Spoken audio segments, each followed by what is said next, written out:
My name is Rachel Morrison, and I'm sitting in a mahogany-paneled conference room, watching my older brother Marcus claim he's about to inherit everything. Mum beams, Aunt Patricia whispers approval, and 12 relatives hang on his every word. He thinks he's won, that the estate Grandpa spent a lifetime building is his by default. He doesn't know I hold the real power. 4 years ago, Grandpa quietly transferred every property into my name, while Marcus was busy scheming. Today, he has no idea what's coming. The smug confidence he radiates is about to shatter, and I'll be the one standing when the truth hits. My name is Rachel Morrison, and I am sitting in a mahogany-paneled conference room, watching my older brother Marcus perform what he thinks is his greatest triumph. He's got our mother on one side, our Aunt Patricia on the other, and 12 other family members arranged around the table like he's holding court. He's wearing a custom suit that cost more than most people's monthly salary, and his wife Vanessa keeps touching his arm like he's already royalty. I'm in the corner chair, the one near the door where I've always been placed at family gatherings. If you've ever been a family scapegoat while watching the golden child take credit for everything, hit that like button and subscribe right now. You're not going to want to miss what happened next. 4 years ago, when Grandpa Thomas was diagnosed with stage 3 lung cancer, everything changed in our family. Not because we rallied together. That would have required us to actually function like a healthy family. No, everything changed because suddenly there was an estate worth fighting over. 10 rental properties scattered across 3 counties. Commercial buildings with long-term corporate leases. A portfolio that generated $45,000 in monthly rental income. Clockwork regular. For the past 32 years, Marcus saw dollar signs. I saw Grandpa slowly dying and pretending everything was fine. Our family had always worked a certain way. Marcus was the responsible one, the successful one, the one Mom bragged about at church. He had the finance degree from state, the corporate job, the beautiful wife, the right opinions about everything. I was the artsy one, the impractical one, the one who dropped out of business school to pursue photography, the disappointment. Mom introduced me at family events as Rachel, who's still figuring things out, even when I was 32 years old. Marcus made it crystal clear how things would go. When Grandpa passes, he told me over coffee 2 weeks after the diagnosis, someone's going to need to manage the estate properly. Someone with actual business experience. Grandpa's not even gone yet. I said, I'm being realistic. You're being emotional. This is why you'll never succeed at anything, Rachel. I didn't argue. I learned years ago that arguing with Marcus was like arguing with a brick wall. Except the brick wall eventually stopped talking. Instead, I visited Grandpa 3 times a week. Then 5 times a week. Then basically every day as the cancer progressed. We'd sit in his small house, the one property he'd kept for himself, refusing to rent it out. And he'd tell me stories about building his empire. Started with 1 duplex in 1973. He'd say, his voice getting weaker each month. Your grandma and we scraped together the down payment. I did all the repairs myself. Learned plumbing from a library book, if you can believe it. I believe it, I said, adjusting his oxygen cannula. You never did anything halfway. Marcus came by yesterday. Grandpa said one afternoon in March, 6 months after diagnosis. Spent 40 minutes talking about property management software and tax optimization strategies. That sounds like Marcus. Didn't ask me how I was feeling. Didn't ask about the treatments. Grandpa's eyes still sharp despite everything fixed on me. You know what he did ask? What if I had updated my will recently? I felt something cold settle in my stomach. Grandpa, I'm not a fool, Rachel. I see exactly what's happening. He reached for my hand, his grip surprisingly strong. You know why I never taught Marcus about the properties? Why I never brought him into the business? Because he never asked. Because he doesn't care about the properties. He cares about the money they generate. There's a difference. Grandpa paused to catch his breath. You, on the other hand, you asked me about Mrs. Chin in 4B when her husband died. You remembered that the Johnsons in the commercial building were celebrating 20 years. You see people, not dollar signs. I just pay attention. Exactly. Grandpa squeezed my hand. I need to show you something. That's when everything changed. Grandpa walked me through or had me will him through every single property.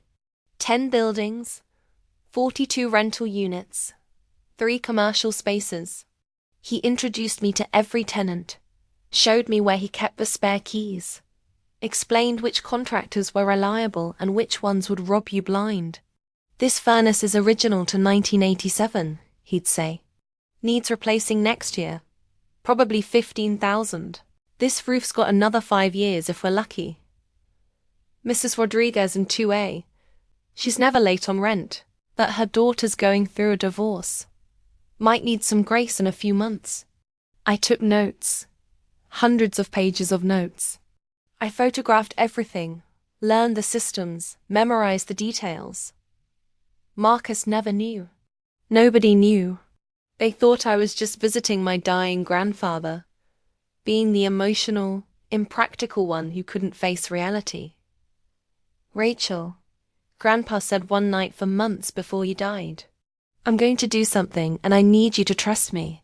Of course the properties. I'm transferring them. All of them. My heart stopped to Marcus. To you. I couldn't breathe. Grandpa, I can't.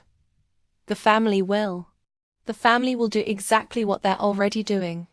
Your mother will side with Marcus because she always has. Your aunt will demand her cut because she thinks she's entitled. And Marcus will threaten lawyers and throw tantrums.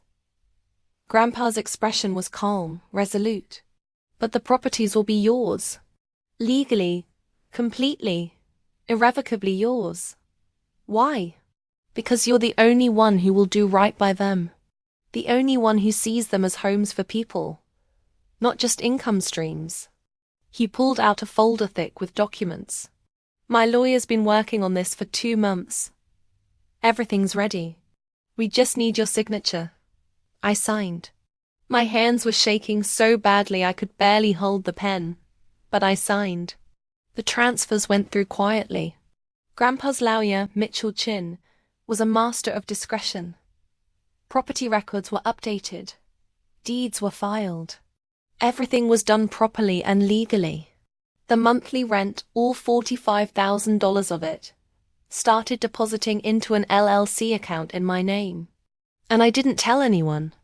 Not because I was hiding it exactly, because I was protecting it. And because honestly, I wanted to see what would happen. I wanted to see if my family would love me without thinking I was the broke, irresponsible failure. Spoiler alert, they didn't. Grandpa died on a Tuesday in November. Peaceful at home with me holding his hand. His last words were, "You're going to be just fine, kiddo." Better than fine. The funeral was a circus. Marcus gave a eulogy about Grandpa's business acumen and legacy. Mum cried dramatically. Aunt Patricia complained about the flower arrangements. I sat in the back and said nothing.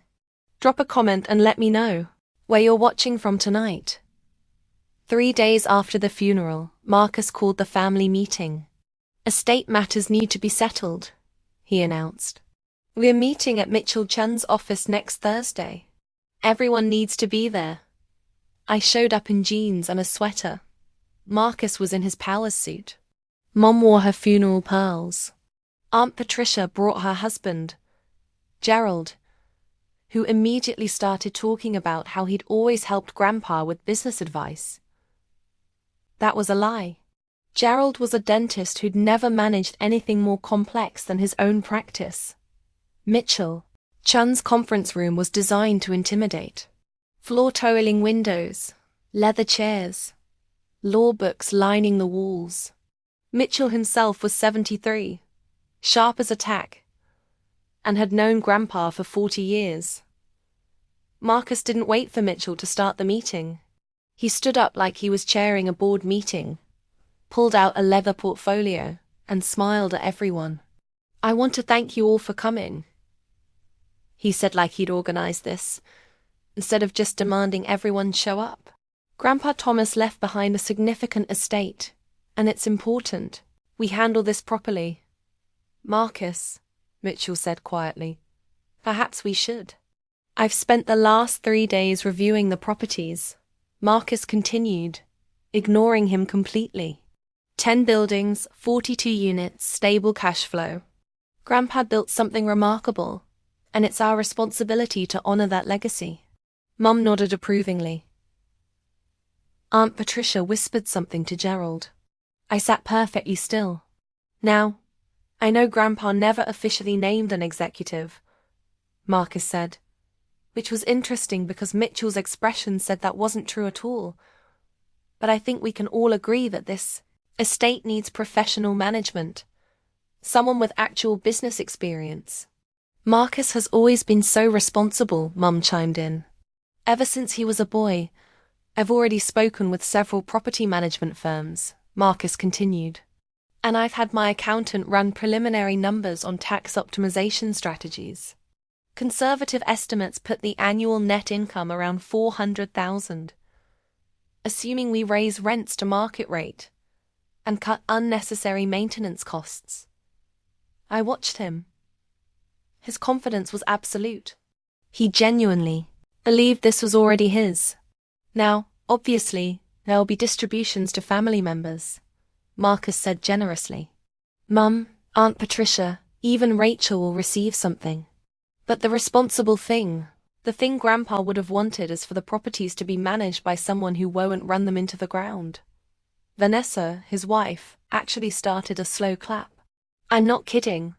She started clapping like he just delivered the Gettysburg Address. "So here's what I'm proposing," Marcus said, pulling out a document. "I'll take ownership of the portfolio. In exchange, I'll provide annual distributions to family members. Mum gets $20,000 a year. Aunt Patricia gets 15. Rachel gets 10. Assuming she demonstrates financial responsibility. 10,000 from an estate generating 45,000 monthly." "Marcus," I said quietly. It was the first word I'd spoken. He looked at me like he'd forgotten I was there. "Rachel, I know this seems complicated, but trust me, this is what's best for everyone. I'm sure you believe that." "I've already had my lawyer draft the paperwork," Marcus said, sliding the document toward Mitchell. "It's all very straightforward. We can probably have everything finalized by next week." Mitchell didn't touch the document. He was looking at me. Mum jumped in. "Rachel, honey, this really is for the best. You're not equipped to handle something this complex. Marcus has the experience, the education. The responsible sibling gets it all," Marcus announced, standing up straighter. "All 10 properties generating $45,000 in monthly rent. This is about legacy. This is about competence." That's when Mitchell Chin stood up. "Interesting," he said, his voice carrying that particular tone lawyers use when they're about to destroy someone's world. "Because the deeds were transferred 4 years ago." The room went silent. Marcus blinked. "What, the properties?" Mitchell said, opening his own folder. "They were transferred out of Thomas Morrison's name in March 2021. All 10 buildings, all 42 units, all 3 commercial spaces." Mom's face went pale. "That's not possible. Dad wouldn't. I handled the transfers myself." Mitchell continued. "All properly filed with the county recorder's office. All legal, all documented." Marcus was shaking his head. No, that's not. I would have known. I've been managing the maintenance. I've been filing the expense reports." "That's actually another interesting point," Mitchell said. "Those maintenance receipts you filed with the estate, the ones claiming you've been managing the properties and spending your own money on repairs. Hit that subscribe button if you've ever had to set boundaries with toxic family. Because what happened next changed everything. Marcus had gone very still. What about them? They're fraudulent. Mitchell pulled out another folder. This one much thicker. Every single receipt, every invoice, every claim of expenditure, all fabricated, and we can prove it. That's ridiculous, Marcus said, but his voice had changed. The confidence was cracking. I have documentation. You have fabricated documentation, Mitchell corrected. For example, this receipt claiming you spent $12,000 on a new HVAC system for the property on Maple Street. The actual HVAC company has no record of that work because it never happened. I must have used a different or this one. $8,000 for roof. Repairs on the commercial building downtown. Except the roofing company you supposedly used went out of business in 2019, 2 years before this receipt is dated. Aunt Patricia stood up. Mitchell, surely there's some misunderstanding. There's no misunderstanding. Over the past 4 years, Marcus has filed approximately $173,000 in fraudulent maintenance claims against the estate. Mum actually gasped. Marcus, tell him that's not true. But Marcus wasn't looking at Mum. He was looking at me. And I saw the exact moment he realized you. He breathed. He knew. You've known the whole time. I met his eyes. I didn't know about the fake receipts. That's a nice touch, though. Really creative. The properties are yours, Vanessa said, her voice climbing. Since when? Since March 2021, I said calmly. Grandpa transferred them to me 4 months before he died. Every single one. That's not legal, Marcus said desperately. He wasn't in his right mind. He was dying. It was undue influence. He was completely competent, Mitchell said. I have medical documentation from 3 separate doctors confirming his mental capacity at the time of transfer. I also have video recording of the signing, which was witnessed by 2 independent parties who had no relationship to the family. I pulled out my own folder. I'd been holding it in my lap the whole time. But here's the thing, Marcus, I said, sliding it across the table. While you were filing fake maintenance receipts, I was actually maintaining the properties with my own money. Money from the rental income that's been legally mine for 4 years. The folder hit the table with a satisfying thud. Marcus opened it with shaking hands. That's every repair, every upgrade, every legitimate expense, I said. The furnace at the Maple Street property, that's page 12. I replaced it last year for $16,000. The commercial building roof, page 37, $22,000, completed 6 months ago. Mrs. Rodriguez's broken water heater, page 53. Emergency repair 24-hour turnaround because she has 3 kids and it was January. Marcus was flipping through the pages, his face getting redder with each one. All documented, all legitimate, all paid for from the rental income that you thought should be yours. I leaned back in my chair. You want to talk about responsible management, Marcus? I've been responsible. You've been filing fake receipts and planning to evict tenants to raise rents. You had no right, Mom said, her voice shaking. Rachel, your grandfather wouldn't have wanted this. Family doesn't want, Mom. I turned to her. Family doesn't lie. Family doesn't fabricate documents. Family doesn't try to steal from each other. You manipulated a dying man. Aunt Patricia accused. I visited a dying man. I corrected 3 times a week, then 5 times a week, then every single day. I held his hand through chemo. I learned about his tenants, his properties, his life's work. Where were you, Aunt Patricia? Where were you, Marcus? This isn't fair, Vanessa said. Marcus has been planning. He left his job. He was going to manage these properties full-time. He left his job. I looked at Marcus when his jaw clenched 2 weeks ago. I gave notice after the funeral. So, you quit your six-figure job to manage properties you didn't own and hadn't bothered to verify were actually part of Grandpa's estate. I shook my head. That's not business acumen, Marcus. That's stupidity. You smug little Marcus started. Mitchell cleared his throat. There's more. Marcus's head snapped toward him. More.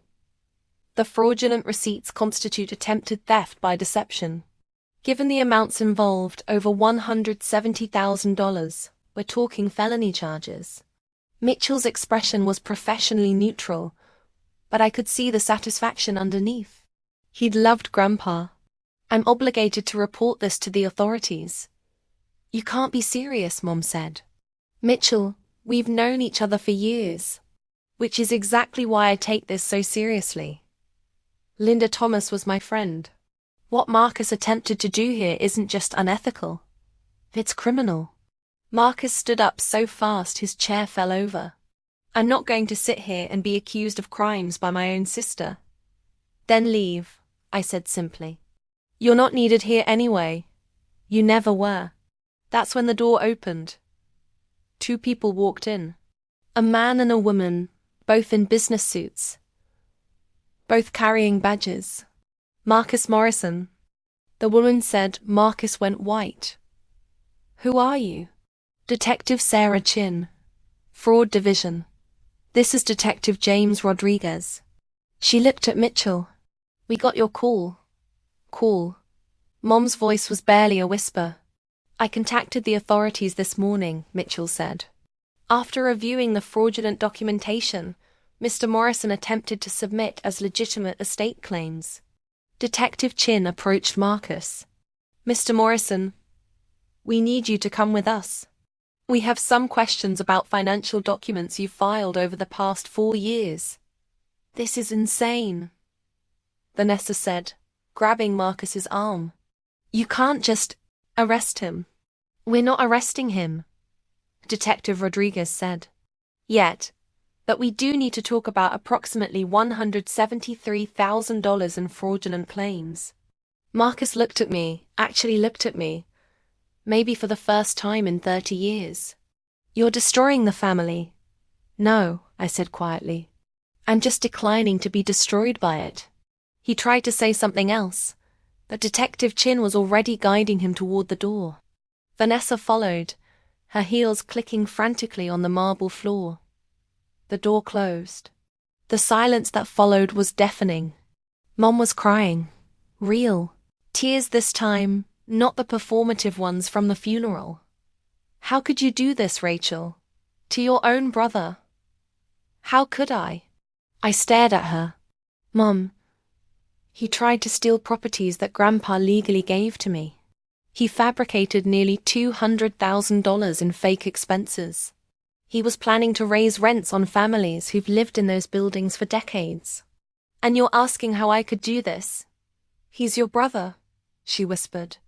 And yet he never treated me like his sister. I stood up. I'm done begging for a place at this table. I'm done being the family disappointment while watching Marcus get praised for basic human functioning. I'm done. Aunt Patricia found her voice.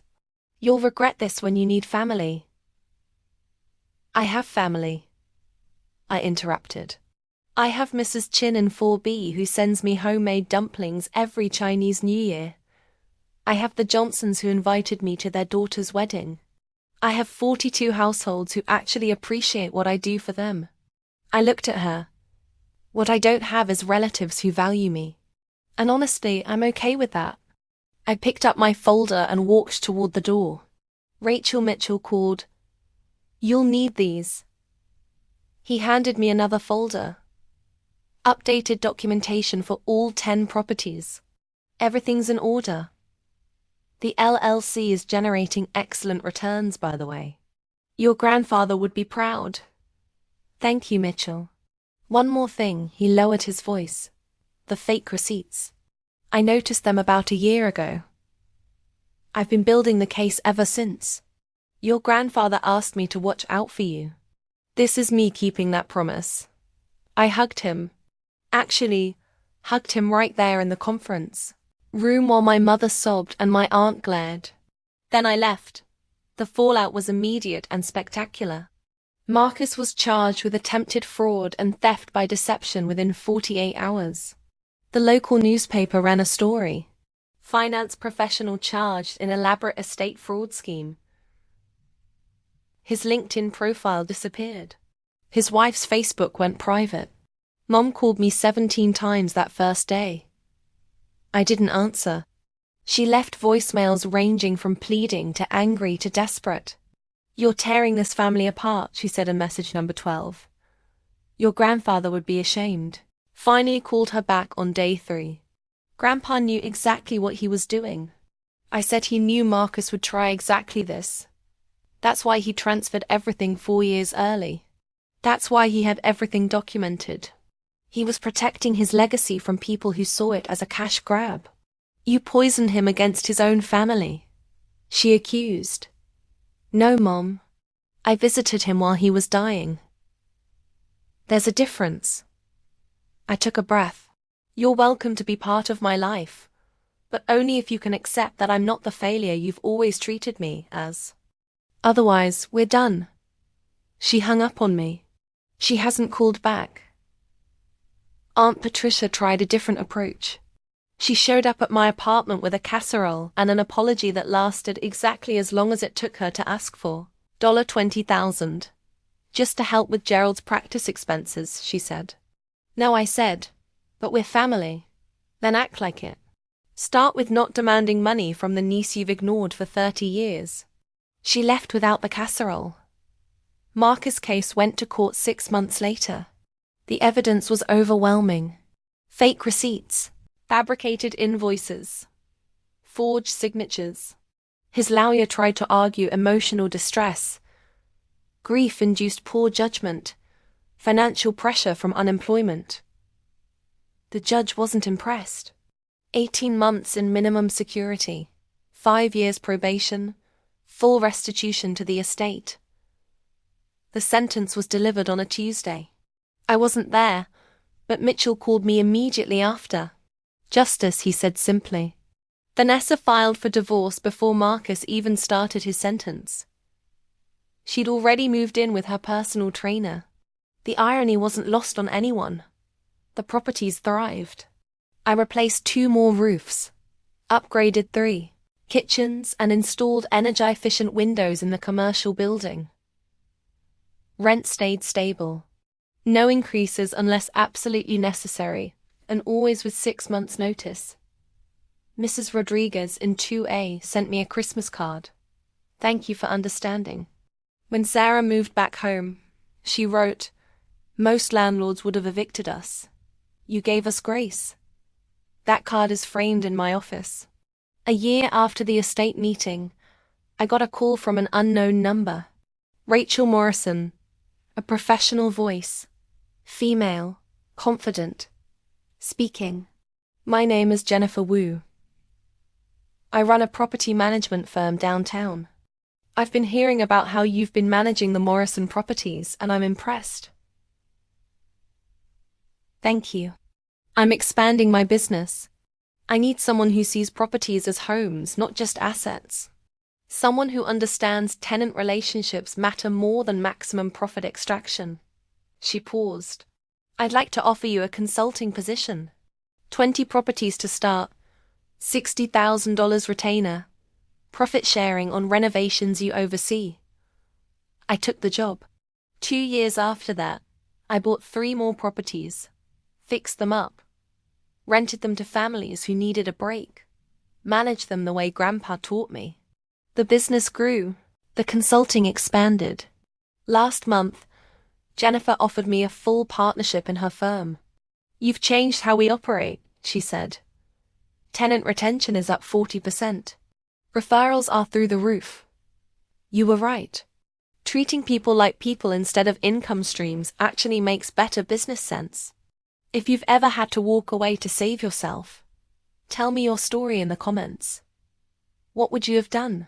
3 years after the estate meeting, I was having coffee at the property on Maple Street. I'd converted the ground floor, unit into a community room for tenants when someone knocked on the window. It was Mom. She looked older, tired. She was carrying a single shopping bag and wearing a coat I recognized from 5 years ago. I unlocked the door. "I don't want money," she said immediately. "Okay, Marcus gets out in 6 months. Parole hearing next week." "I know." She looked around the community room.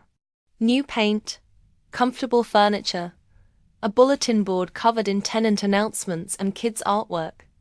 "This is nice. The tenants like it. Mrs. Chin teaches Tai Chi here on Sundays. The Johnson kids do homework here after school." Mum sat down without being invited. I was wrong. I waited about Marcus. About you. About everything.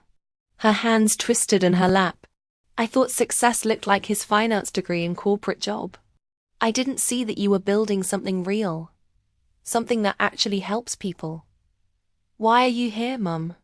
"As I miss my daughter, not the daughter I wanted you to be. The daughter you actually are." She looked up. "I know I don't deserve forgiveness. I know I enabled Marcus, dismissed you, treated you like you were less. I can't change that, but I'm asking anyway." I sat down across from her. "What happened to standing by Marcus no matter what? I visited him in prison last month. Do you know what he said?" She laughed bitterly. "He blamed me. Said I pressured him, created unrealistic expectations, made him feel like he had to be perfect. Blamed everyone but himself. Sounds like Marcus." "It does, doesn't it?" Mum wiped her eyes. "I spent 3 years defending him, alienating everyone, insisting you were the problem. And he blamed me the first chance he got. What do you want from me, Mom?" "Nothing. Everything. A chance to know my daughter. To apologize properly, not just with words, but with time and effort and actually showing up." She met my eyes. "I know that might not be possible. I know I burned that bridge, but I had to try. I thought about Grandpa, about his lessons on grace and boundaries, about Mrs. Rodriguez and second chances. Tuesday mornings. I said, 'Coffee here 9 a.m. we talk.' Actually talk, not perform for each other. That's it. That's the start. You show up consistently for 6 months. We'll talk about more. You miss more than 2 without legitimate excuse. We're done. And you never ever ask me to reconcile with Marcus or minimize what he did. Deal." She started crying again. "Thank you, Rachel. Thank you for showing up." She did every Tuesday for 6 months, then a year, then 2 years. We rebuilt something, not what we had, that was broken from the start. Something new, something honest. Marcus got out of prison and immediately tried to contact me through social media. His message was 3 paragraphs of self-justification ending with a request for $50,000 to get back on his feet. I blocked him and didn't think about it again. Last month, Grandpa's birthday, I visited his grave, brought his favorite whiskey and poured a little on the ground. "The properties are doing great," I told him. 42 families safe and stable. 3 more buildings added. Community programs in 4 locations. Mrs. Chin says, "Hi." The wind rustled through the trees. "Marcus is out. I haven't seen him. Don't plan to. Mom and I are talking carefully, but talking." I smiled. "You're right, Grandpa, about all of it. The properties aren't just buildings. They're homes. And that matters more than maximum profit." I could almost hear him agreeing. "You taught me to see people, to value, stability over extraction, to build something that lasts." I stood up. "I'm doing that every day." 442 families and counting. The sun was setting, casting everything in gold. "Thank you," I said, "for trusting me with your legacy, for seeing who I actually was instead of who everyone wanted me to be, for giving me the tools to build something real. I walked back to my car, a practical Honda, because some things don't change, and drove to the Maple Street property. Tuesday, Tai Chi was just ending, and Mrs. Chin waved at me through the window.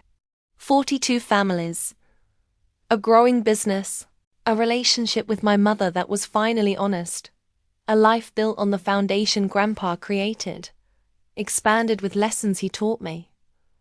Marcus wanted the empire handed to him. I earned it building by building, family by family, choice by choice. Paper beats promises every single time. And sometimes the family scapegoat turns out to be the only one who actually understood what family means.